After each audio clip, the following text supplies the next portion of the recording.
What's going on, guys? JPP Duel here. Hope you guys are enjoying your weekend. And for today's matchup, we have Adventure Pranks versus a Sky Striker, with me as the prankster going first. Now, I know you guys are looking forward to my reaction video to the new ban list coming up towards the end of this month. I am going to roll out a video for my reaction on the ban list tomorrow with a double release as well, so you guys can look forward to that. Now, let's get on with the gameplay. As you guys see, I have a combo starter card in my hand, so I normal out the card, to which my opponent instantly max sees me. Now right here, guys, in every single video I tell you, especially after the ban list came out putting Meowmoo at 1, do not max see your opponent if they are playing prank hits on their normal summon. Wait till they commit their Meowmoo to the play, then you want to max see them, which will ruin the whole game for them completely. My opponent does not know that apparently, and he max sees me on my normal summon. Really bad thing to do. So I just end my turn, do nothing. I have no cards to set down. I hope that the nib in my hand allows me to push past my opponent's board. And what do you know? The opponent is playing Sky Strikers. Now, Sky Strikers are not a deck known for going past 5 specials. They only do 4 specials. Sorry, they only do 4 summons total. They go into Ray, Ray into Hayate, Hayate attack, go into Kagari, Kagari will grab a card from the graveyard, which is their engaged, they throw in the graveyard with the Hayate, and at the end they go into their Shizuku. That is 4 summons all together in one turn. The only time that Sky Striker players ever push past 5 is if they have a combo extension with the Fusion Destiny, if they have a token to go into a combo extension, or if they want to OTK you that turn with their access code play. But for that to happen, they need to wear you down first, which my opponent did not do. I still had 7k life points. So, as you guys saw, he ended his turn. But what ended up happening was that out of the 6 cards, I believe we know 2 cards. I know one's engaged, I know the other one as well. He had 4 more cards that we had no idea what they could have been. He just holds on to the cards. So when I was doing my combo on my turn, I assumed that maybe he had a bunch of hand traps. Now, Sky Striker players are known to run a bunch of hand traps. They run cards like Nib, Ghost Ogre, they could even run Ghost Bell, Ash, Maxi, Imperm, Veiler. They run all of those. My opponent cannot Imperm me, obviously he has a card on the field, but Veiler is there as well. Even sometimes they run Drool and Lockbird. Especially in this meta, Drool and Lockbird actually proves to be quite useful. So, no hand traps thrown in my way whatsoever. And as I told you guys before, usually Sky Strikers do not push past 5 specials unless they know they can kill you that turn, but they need to have a combo extension card for that to happen. So with this Roxy's activation, what I do is that I banish the copy of Nib in my hand, thinking that, again, this guy is playing Sky Strikers. There's no way he's going to push past 5 with the cards that he has. So I go into battle phase, kill up the Shizuku, prompts the Ray coming on the field. Now, since I banished a monster from my hand off of the Roxy's, that means this flag is activatable. Flag will recycle the banished monster, put itself on the field. Now, you guys might be wondering why not put it before I go into battle phase. It's because there's no point doing that. We know the Ray will come back on the field, and this flag cannot kill the Ray. It's at 1.1k attack. It cannot push past 1.5k attack or defense on the Ray. And I was sort of worried about Nib because my opponent's side of the field was getting highlighted. So I was assuming maybe he had a Nib that he could have thrown at me. And if he throws a Nib at me, I could have put the flag on the field and, done some stuff with it after the Nib goes through. That's the reason why I did not put the flag earlier on the field. Now in main phase 2, we put flag on the field, face up defense. Obviously, we already went through our battle phase. Flag searches me for the corridor. I set down my Forbidden Droplet plus Pandemonium, end my turn. The opponent, seeing me trying to end my turn, he activates the Ray, puts a Shizuku on the field, and with that, we activate the Pranks Recycle, and lo and behold, my opponent did have a Ghost Ogre in his hand. So Ghost Ogre kills off my Pranks, so Pranks Recycle does not go through. The Shizuku goes through at the end, he searches for the multi-roll. Now, since I did not get my Recycle, and since we did go through 2 copies of Doodle Doo in our combo, we are extremely limited to what kinds of things we can do in our next turn. The recycle is extremely important for this deck to function in turn 2, turn 3, turn 4, whatever turn you want to use the recycle in. So, opponent's draw phase, obviously we acted our Bawa Bark. We want to do the Pranks Butler combo onto the field on the opponent's turn, even though they are playing Sky Strikers.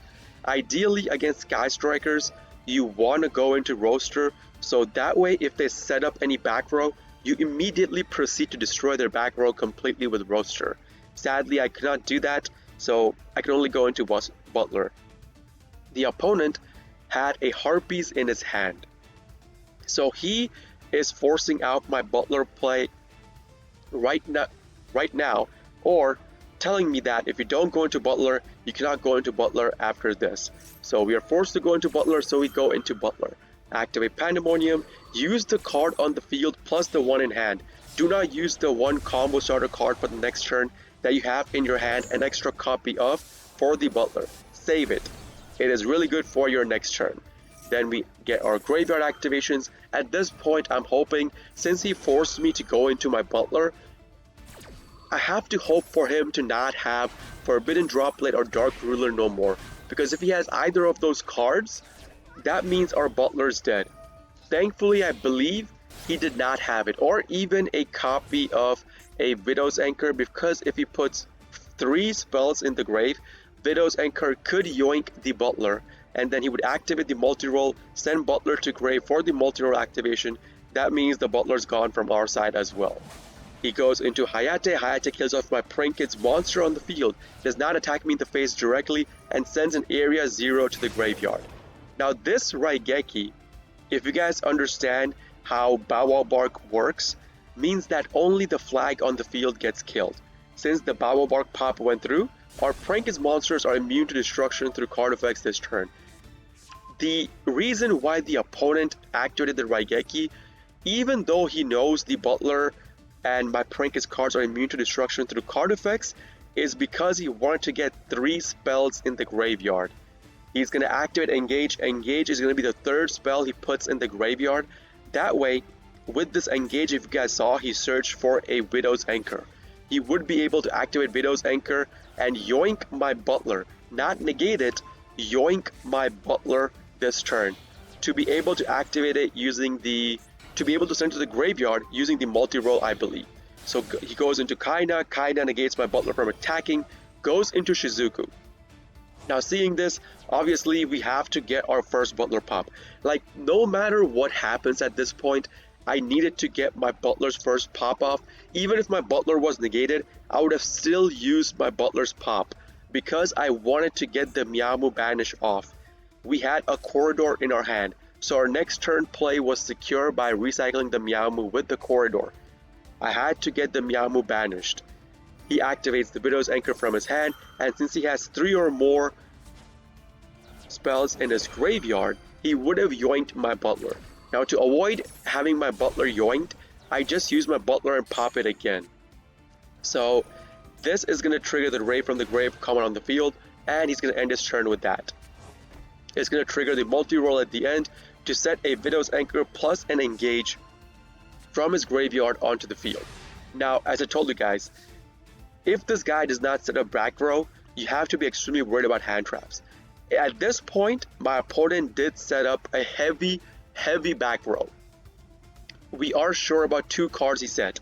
One of them is Widows, one of them is Engage. And I was pretty sure the other card set on the field was the other Widow's Anchor he searched off of the second Engage he played last turn.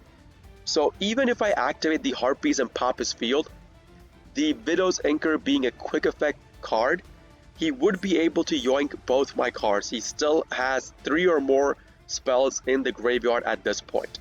So obviously we start our turn by activating the Harpies Feather Duster. He activates the Ray to put a card on the field.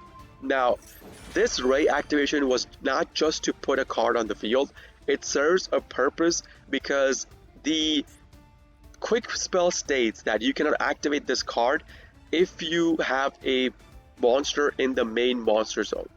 So he had Ray in the main monster zone. So he had to tribute the Ray and then activate these cards. So these cards are activatable once the ray is distributed and gone off of the main monster zone. He's going to activate both his Widow's Anchor, yoink both of my Prankist cards. That way, I cannot go into my combo using these two cards on the field. So Ray goes off into Kaina. I'm okay with that. We still have the Corridor. Corridor recycles the Miyamu, puts it off the field. Corridor goes into Colossus, pretty standard stuff. And we normal out the Fansies, try to go into combo. When I say try, I mean try, because think about it. What happened turn 1, I believe? The Prankist pranks got destroyed through the opponent's Ghost Ogre. We did not get the recycle off. At this point in time, most of my Prankist monsters are in the graveyard. So even if I activate this Fansies, I will not be able to special a card on the field because I did not have any other Prankist monster in my deck to special. So Miyamu being on the field, I committed my Miyamu. These two cards will be coming back on my side at the end of the turn, I know that. So me committing my Miyamu is not that big of a deal at this point. The Ray triggers again because I destroyed a Kaina on the field, puts itself on the field. End of the turn, we get our 2 cards back. Opponent draws. He normals out a Veiler and tries to go off into the Hulky Fibrax into the Access Code combo to start popping my cards and do as much damage to me. He wanted to get my full field pop off because he has multiple different attributed link cards in the graveyard. He could have done that. I could not allow that. I needed the cards to be on the field to even attempt to go into my turn. So thankfully, we had an Ash in our hand. I activate the Ash on the effect of the Hulky Fibrax, hoping for him to not have any negations towards the Ash. Thankfully, he had no negations. That goes through, he sets a card, ends his turn. Our turn, draw phase, we draw into our adventure combo. Now I have not used the adventure card at all in this full game. So I just normal out the copy of Enchantress. Now I'm going to tell you guys why I did this. You guys will understand when you see the video. I use up 3 cards on my field, go into Selene. I'm going towards a full access code combo line with this play. I could have activated the Enchantress, banished, done all kind of stuff with that, but no. I wanted to play around Nib if this guy had a Nib, because I know for a fact I could lethal my opponent this turn as soon as I saw the Enchantress in my hand. Now the 3 cards go into Selene. Selene will get the counters, is going to yoink the Enchantress, put it on the field for the Spellcaster monster. These 2 cards go off into our access code. This is, I believe, by 1, the Enchantress summon, 2, the Selene summon, 3, the access code summon, and the Enchantress pulling the Selene pulling the Enchantress on the field as 4. 4 summons so far. So I'm playing around Nib at this point. We get the access code, we start popping our opponent's field. We pop the back row set, which I was more worried about, and then I pop the Crystron Hulk. We go into battle phase, and we just whack our opponent. And seeing this, my opponent just surrenders. That's going to be it for today's game, guys. Hope you guys enjoy this kind of videos, and if you do, please consider hitting the like button, subbing to my channel for more daily prank and video uploads, and if you guys are interested in the live version of all of this, I do live stream on Twitch, twitch.tv/jpbduel. Link along with my schedule and a link to my Discord will be in the video description itself for you guys to check out. This is JPBduel signing off for today. I'll see you all in the next video. Peace!